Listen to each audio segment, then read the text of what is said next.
Welcome to the program. The Court of Appeal in Kisumu has nullified the election of Shinyalu Member of Parliament Silva Anami. The appellate judges Onyango Otieno, Patrick Kiage and Agnes Murgor ruled this morning that the election in Shinyalu on March the 4th was marred by violence that affected the final outcome. Just 6 months ago, the High Court in Kakamega upheld the election of Anami as Shinyalu MP, but the poll loser, Justice Kizito, went to the Court of Appeal to challenge the decision. Now, the Court of Appeal says the High Court was wrong in dismissing the petitioner's request for scrutiny of the recount of the votes cast.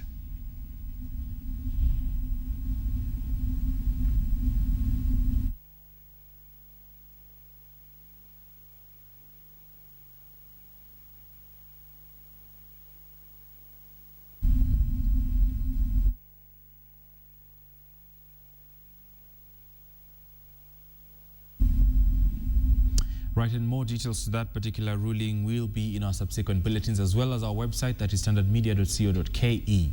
Elsewhere, Kenya Wildlife Services has said that they sent 3 deputy directors and 2 heads of department on compulsory leave to pave way for investigations into the operations of the KWS. The move follows heavy losses of wildlife in poaching incidents that raised an outcry from stakeholders and members of the public. Speaking in Nairobi this morning, the Principal Secretary in the Ministry of Environment, Water and Natural Resources, Dr. Richard Lesiampe, said the government will further investigate any misappropriation of public resources before appropriate action has been taken. Now, those sent on leave will be coming up right now.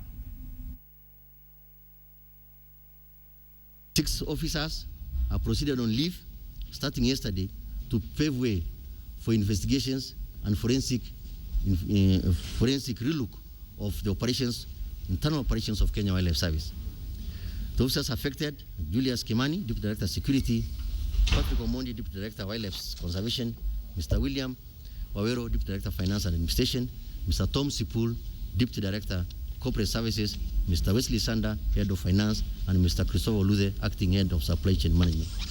Further, the government has constituted an interministerial committee to scrutinize and oversee operations in Kenya Wildlife Service for the next 3 months with a view of identifying challenges in the service and undertake remedial actions. I wish to assure Kenyans of our commitment to secure wildlife and the safety of our visitors. At the same time, I wish to sound a warning to poachers out there that their days are numbered.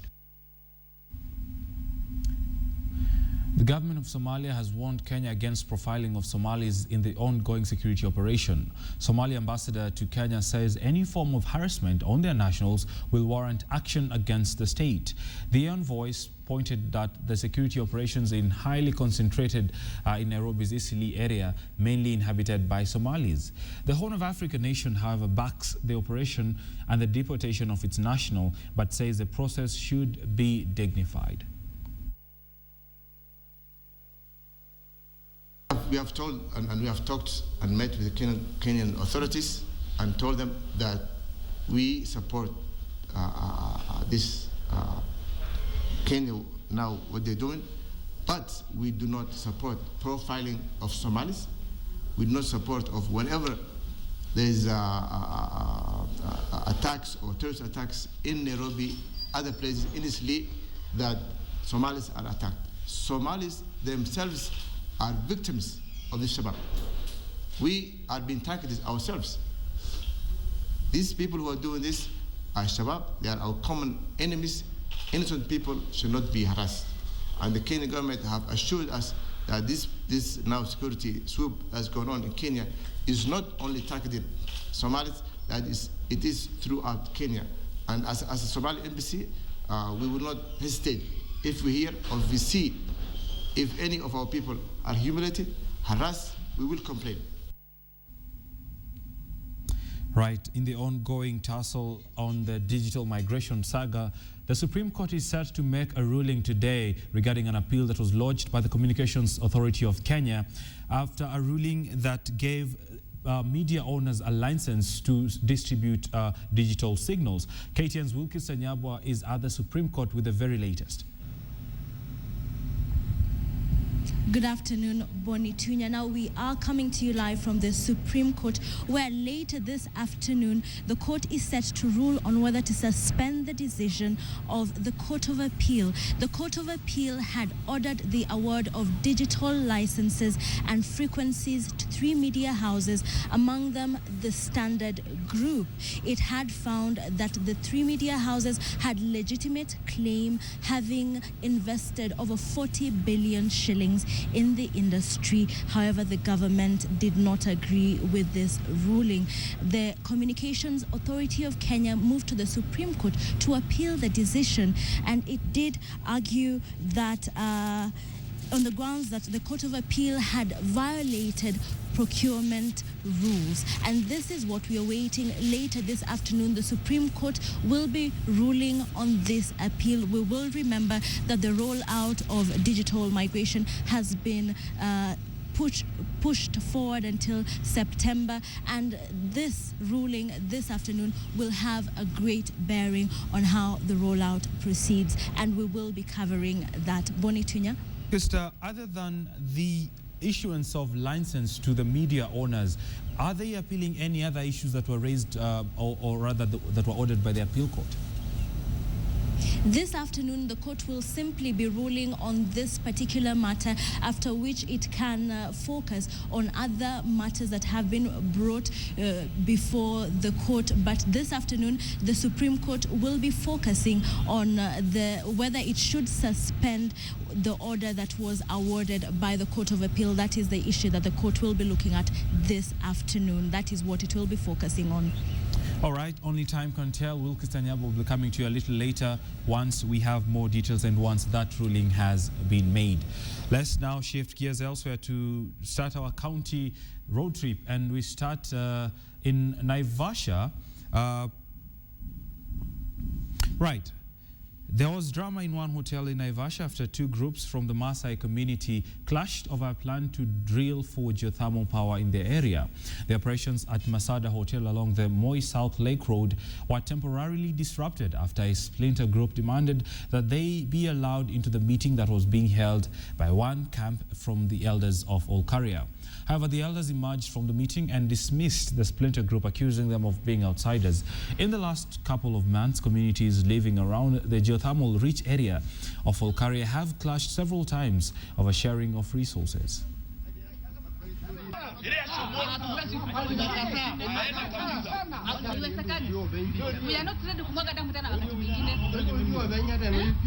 Mkutano ya Marine Power kwa hii hoteli ya Masada, akawaleta akawafungia kwa room ili wafanye MOU na Marine Power ama hii Akirawan. Kusema kweli hiyo hatutakubali, na tutakutana na hawa ground. Hakuna kazi itafanywa kama jamii ama community yote haitakuwa imeletwa pamoja kuzungumzia mambo ya hizi kampuni. Kushuku kuambia serikali hiyo watu wapeleke mbali, kwa sababu hawa ni kikundi, na sisi siwezi kukubali kikundi hakuja waongoze community. Hawa hakuje kuharibu mradi ya serikali.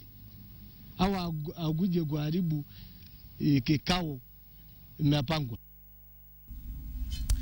Let's not talk of devolution literally. Now, in a bid to show democracy and respect for the rule of law, Kakamega Primary School held elections to elect its school leaders. The election had a fully fledged commission to oversee the process, with a chairman and a vice chairman and a returning officer, presiding officers and counting clerks. Now, this is the school's second such election. The school motto, knowledge is power, and on this particular day, various pupils at the Kakamega Primary School battled it out for powerful leadership positions in the school. Positions which include the school president and deputy president, who are the overall school leaders, and school governors and senators who represent each class. Hii ni shughuli ambayo tulianza nayo mwaka uliopita, ambapo tuko na wanafunzi wengi na tungependa kushirikisha wanafunzi katika uongozi wa shule. Because I stand for this seat is to make Kakamega Primary a good foundation of knowledge than it was. The election had a fully fledged commission to oversee the process. There was a chairman, a vice chairman, returning officer, presiding officers, and counting clerks. This is a move from the conventional method where teachers select the school leaders and prefects, usually based on judgment of character and even education performance. Wanachielewa. Wale viongozi ambao walichaguliwa walifanya kazi nzuri sana, na tukaona hata shule katika hali ya nidhamu ikiendelea vizuri, na hata matokeo ya shule ikaendelea vizuri kwa sababu wanafunzi wanajielewa wenyewe.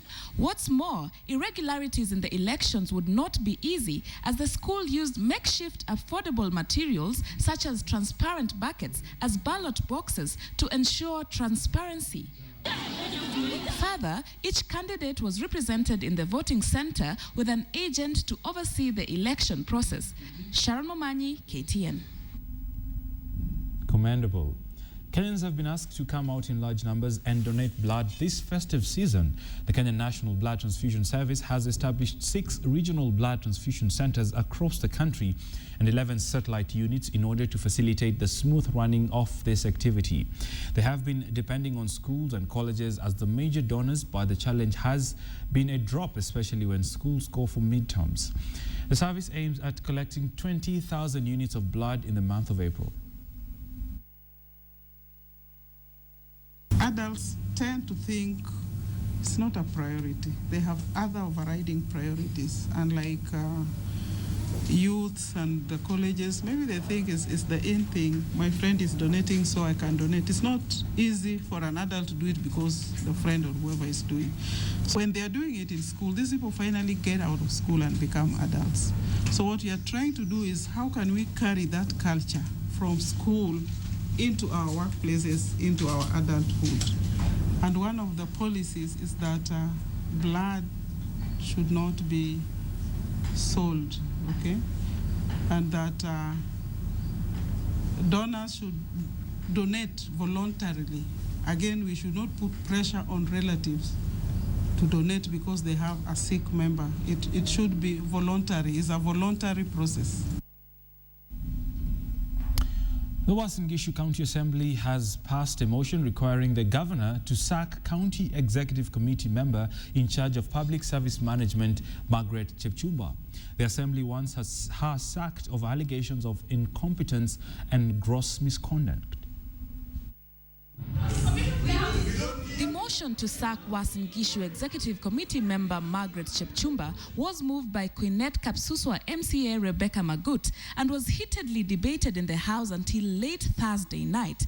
Chepchumba and 3 other Executive Committee members had been summoned by the Assembly's Liaison Committee in January over the engagement of the National Youth Service in revenue collection and introduction of the deputy sub-county positions without approval from the County Assembly. There were issues we raised and asked the CC not to do because they were not going well or they were not supposed to be done according to the County Government Act.